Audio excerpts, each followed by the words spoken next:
Hi and welcome to another lesson from esaudio.net. Today we are going to work on the gerund, the present participle and the infinitive. Let's get started. This is one of the topics that usually causes a lot of problems to students, and I think that the best way to approach this is to understand how the gerund and the present participle work in English. Yes, in English. By going from English to Spanish, it's way easier to understand how it works and to easily tell when you have to use one or the other. Let's get started. I'm working at home, she's writing again, they are talking on Skype. In all of these sentences, the verb with the ing that we have here are working as really verbs. They are describing what someone is doing and can be replaced by another verb. I am working, I'm studying, I'm reading at home, she's writing again, she's speaking Italian again, they are talking on Skype, they are having a great time. So we can replace these words by a different verb. And now let's have a look at this set of sentences. Working at home is fun. Writing is demanding. Talking on Skype is practical.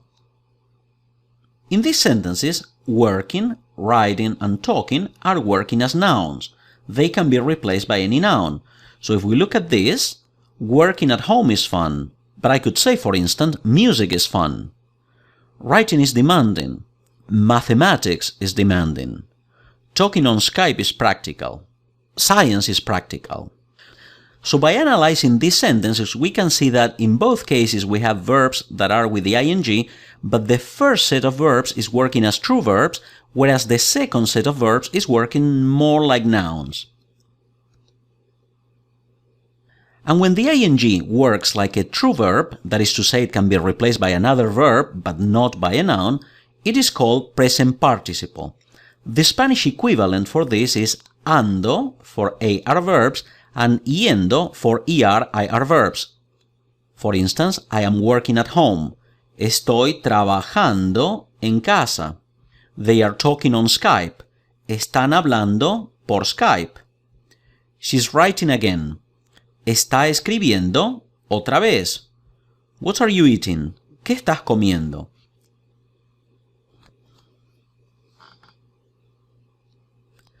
When the ing works like a noun, in other words, it can be replaced by another noun, it is called gerund.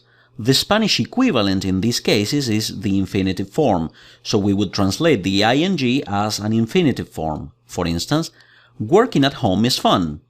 Trabajar en casa es divertido. Writing is demanding. Escribir es exigente. Talking on Skype is practical.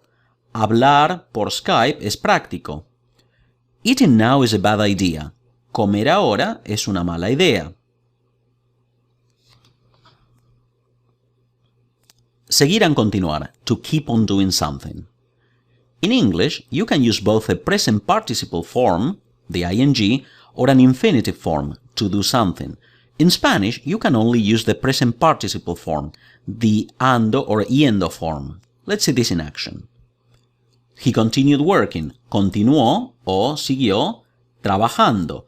But in English, we could express exactly the same by using an infinitive form. He continued to work. Continuó or siguió trabajando. So here we can clearly see that in English we have two different structures, but in Spanish we only have one, the present participle form, ando or yendo. They went on cooking.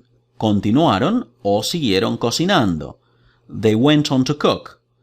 Same thing in Spanish. Continuaron o siguieron cocinando. Again, two different structures in English, only one is possible in Spanish. By or while doing something. In Spanish, we don't use any preposition. Let's see this.